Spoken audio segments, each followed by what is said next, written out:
Oh, don't look at me like that. Blade Runner inspired so much going back in the 1980s. The fact that I have a trench coat today, especially coming out of this movie, makes sense that I would wear one when talking about its sequel. What's up there, folks? Mark from Spectrum Pulse. We talk about music, movies, art, and culture.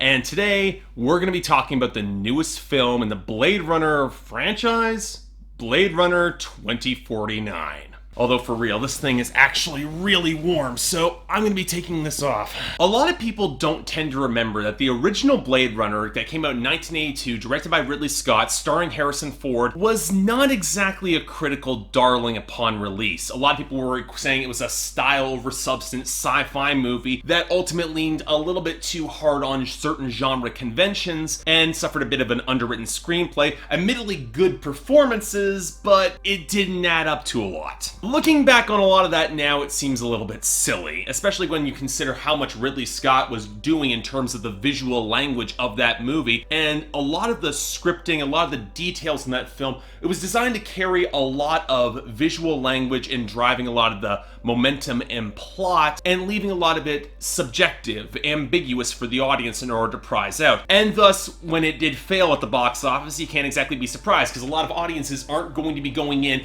and watching a film like that, even despite the film noir trappings that probably gave them at least some inroad into the genre. That would probably still be a little bit too ambiguous and frustrating for them, especially when you realize that the cut that they may have seen in theaters in 1982 was not ultimately the cut that Ridley Scott wanted to release, and thus you got re-release after re-release. And the version that I finally saw, the final cut, it is more ambiguous. It stripped out some of the narration, got rid of the happy ending. Honestly, probably the best possible ending for that film. I have seen some of the earlier versions, and believe me, if I had seen that initial cut in 1982, I'd been a little bit annoyed myself. But the thing is that Blade Runner has earned its status as a sci-fi tentpole in cinema, primarily based on the twist, which isn't really a twist now. I'm not going to spoil it in case you haven't seen Blade Runner. Go look it up. It's worthwhile seeing. But also based upon some humanistic themes and a lot of that style that has translated for years down the road. So going back to it now, you might take a look at it and say, yeah, some of the fashion, some of the style of it might feel a little bit antiquated, but you have to keep in mind, that was the time. That was 1982. That was a film that pioneered so much of that, and going back to see it now without the benefit of that context, it can be a little bit discombobulating. And thus, for a while, based upon that ending twist, a lot of people were saying that Blade Runner should not have a sequel, and I would kind of disagree with that, if only because Blade Runner did such a good job outlining and delineating a universe, providing some really compelling characters, and keeping the rules pretty straightforward surrounding that universe. I completely get why, at the end of the day, some people would not want a sequel, but I wouldn't be averse to a sequel, because the twist has never been the point of Blade Runner. I think a lot of people have used the twist as a point in order to stress some of that human replicant dichotomy, but at the same time, the idea behind Blade Runner was asking the fundamental question of what makes us human. And if we're looking to a film that is not only doubling, but probably tripling down on that question, it would be the sequel, Blade Runner 2049, which I would argue is probably the best possible sequel to Blade Runner that we ever could have possibly gotten. There are issues with this movie, and I will get to it, but it's a pretty damn great movie. I entirely am behind it. And while there are points that might seem a little bit conventional, up until the ending, there are reasons why I think this movie lives up to the challenge and could easily fall in the same lane as, say, Mad Max Fury Road, as a modern day update to a franchise that completely fits and gets the original tone. And yes, I know somebody who does complain that the original Mad Max and Mad Max Fury Road differentiate themselves a little bit too much, but devil's in the details with that one, but that's a different video. Now, to provide some details surrounding the plot of Blade Runner 2049, let me briefly outline. It does follow off of the original in that human beings have created a subspecies that look almost identical to humans called replicants that are able to form some functionality, primarily for tasks that are off-world. And that leaves Earth to decay somewhat into rather dramatic form. And with certain ecosystems collapsing after the events of the first movie, Earth and some of the replicants have been taken over by a new corporation, which has started mass producing them again. And instead of humans hunting down replicants, and this is going to be a spoiler, but come on, it's in the first couple seconds of the movie, it's now replicants hunting down other older versions that can no longer be controlled. Into that comes Ryan Gosling as our replicant K, and he starts piecing together questions surrounding, again, what makes him human. Or what makes him, well, he's a replicant, but what would be required to get that humanity? And I really think Ryan Gosling's performance does deserve a lot of attention and a lot of acclaim here, because while as he is playing a replicant, his fascination of what makes people human, was able to draw that final connection. The paces they put his character through really are quite extraordinary. And again, I'm gonna try not to spoil this movie, but again, if you want to see it, you probably should. I don't want to see this movie fail as badly as it currently is at the box office. But the question surrounding that it's raising here is, whereas the previous movie was all about the endings of lives, the shortened lifespan, ultimately where things could ultimately conclude, as you would expect from a noir story, this movie is about rebirth, or continuing on past that death. And it does so in ways that are really kind of ingeniously clever, especially when you reintroduce Harrison Ford's character as Deckard, who has been hiding out for ever so long, a little bit longer than otherwise would be expected. You'd think that he had been retired by now. And really, Harrison Ford, while a lot of people are billing him, and while some critics have unfairly billed him as just an overstated cameo, I would not go that far. What Harrison Ford is doing in this movie, and ultimately where the linchpin of the thematic arc lies, it really is coming with his character and all the elements that are implied about him and the relationship that he had with Rachel, one of the characters in the first movie, and the outgrowth of that.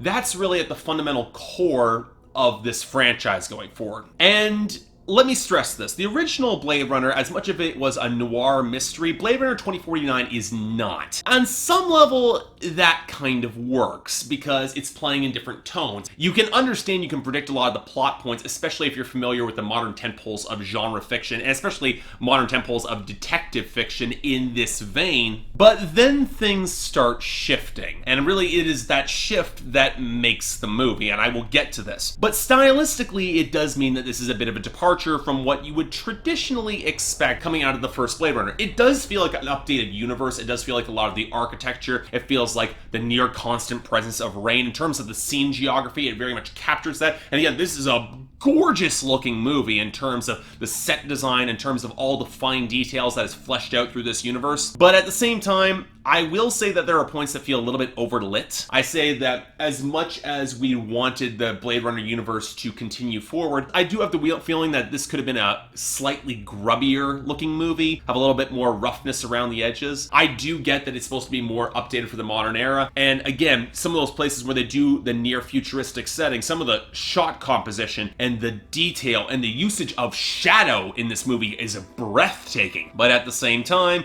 it does feel like at some points it could feel a little bit too modernized, if that makes any sense. Now, granted, there is still that grit that comes through, but it's a different sort of grit. For this is a little bit dustier. It's a little bit more haggard. You actually go out and see more of the wilderness outside of LA, which was very much the foundation point for the original Blade Runner, and thus you will see more of the world, which I do appreciate. It does fit within that whole scene scope of the film, but at the same point, for as much as I appreciate the plentiful usage of wide shots, it does feel very much like a sequel that goes and expands the universe, but maybe could have afforded to hew a tad closer. And especially some of that comes in the stylism of this movie. Now, as I said before, the original Blade Runner is noir, very heavily rooted in that noir. So, and thus with noir, you expect certain tropes, you expect certain stylisms that come with it. This film doesn't quite have it in the same way. I think part of it comes down with our main Ryan Gosling's relationship with the other female characters. And while I think it is fascinating for expanding that thematic exploration of what makes people human, it does feel, well, like we've seen this. Especially you can start calling out specific plot pivots, especially when around his relationship with those female characters, especially when we eventually get and find Deckard.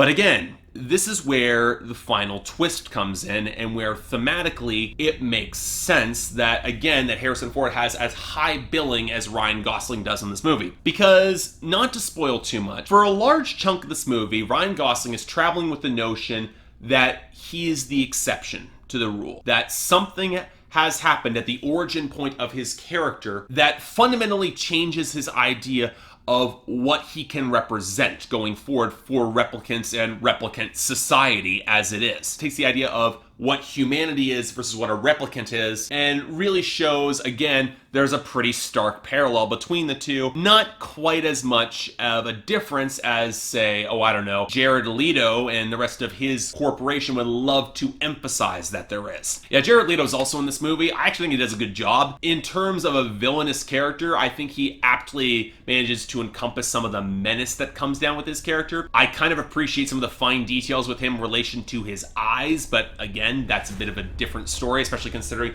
how much eyes and seeing things have become frequent motifs in the Blade Runner universe. I appreciated that. But before we get to that final twist, I need to stress one other thing that became so iconic with the original Blade Runner, but doesn't quite work as well here, and that is the score. Look, Vangelis, when he put together the original score for Blade Runner, it was honestly ahead of its time in terms of the way he used synthesizers and ambient tones. And while you can definitely tell that our Hans Zimmer, he is trying in order to capture some of those sounds and tones and some of the synthesizer setups that he does there. And for the most part, he does, up until the point where you get his Hans Zimmer-ness coming in. And let's just say that the score rather does insist upon itself at certain points where I think more bleak ambiance could have effectively coaxed things through. Or maybe perhaps relying on some of those noir stylings that really did make the original movie so damn compelling and provide that inroad for the audience. Let's be honest here, if you're not a Blade Runner fan going into Blade Runner 2049,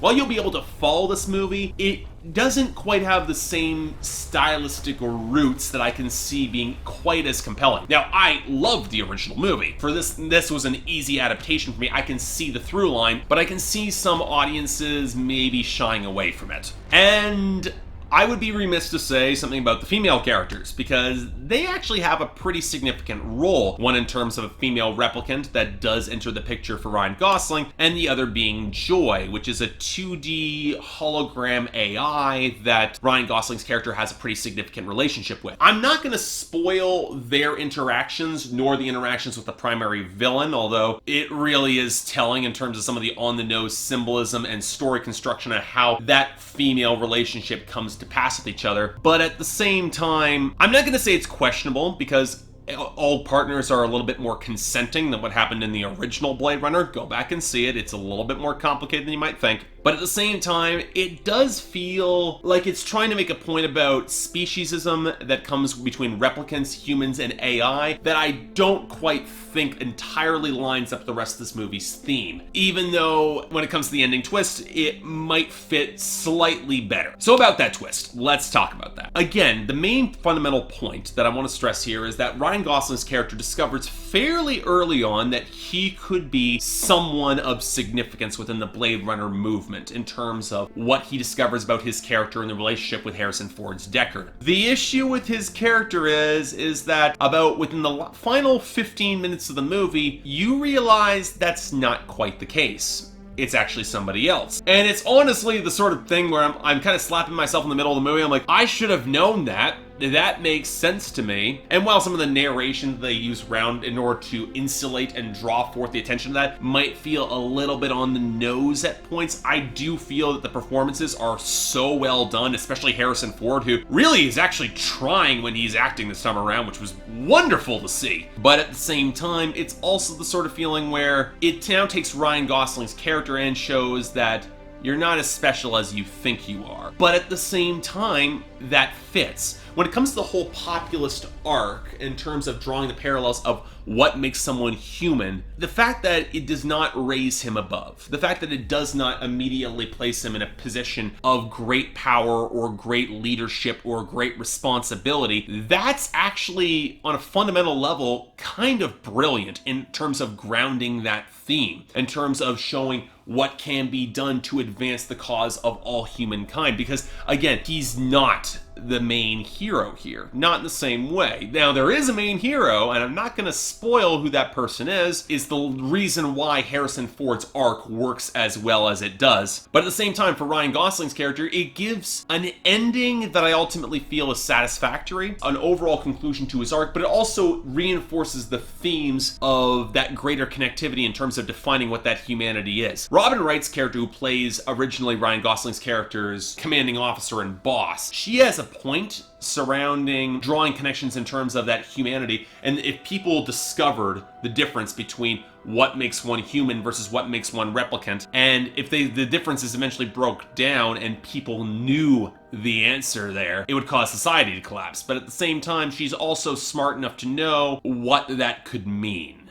and what that could mean for both Ryan Gosling and what it could mean for her and society at large. And it ultimately leads to, frankly, one of the great death scenes in this movie. And I'm not going to spoil, but because I think it's actually gorgeously shot and really quite poignant, but I do think it actually connects pretty well. Even though I do wish that another death scene driven by the same killer character might have connected a little bit better with her relationship to Ryan Gosling's character, because I feel like it was going for a level of emotional impact that the ending or the last couple minutes before that ending fight kind of undercuts. I'm not going to spoil it because you might have seen in the trailers the very big hologram, but suffice to say, I'm not sure it entirely fits in with the rest of the themes of the film, and it produces another degree of separation that I don't think is the best fit. That's all. But overall, this is a pretty great movie, and I know this review has been more than a little bit ambiguous. I apologize for that. At the same time, this is one of those movies that I do not want to spoil the arc of this film, especially considering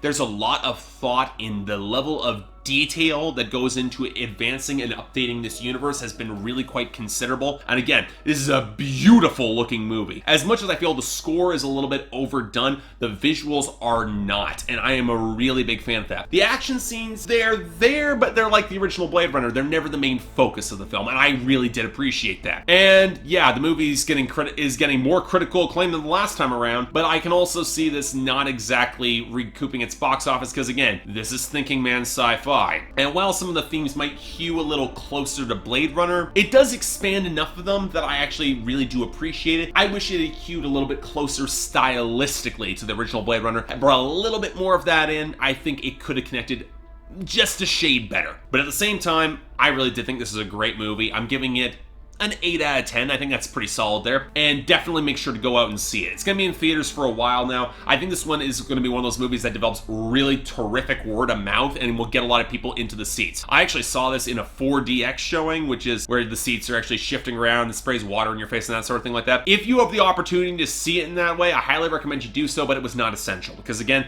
this is a gorgeous movie, and however you can to increase your immersion, take the opportunity. It is something special. And also on that point, any Easter eggs and calls out to the original, while it does build off the original, the Easter eggs were not overwrought. They didn't actually get under my skin a lot. And again, this movie does such a good job fleshing out that history in between the 30 years between the original Blade Runner. I think that it does enough. And I think it's actually a really solid film to boot. So yeah, definitely make sure you're gonna want to see this movie. But until then, I'm Mark, you're watching Spectrum Pulse, and I'll see you next time.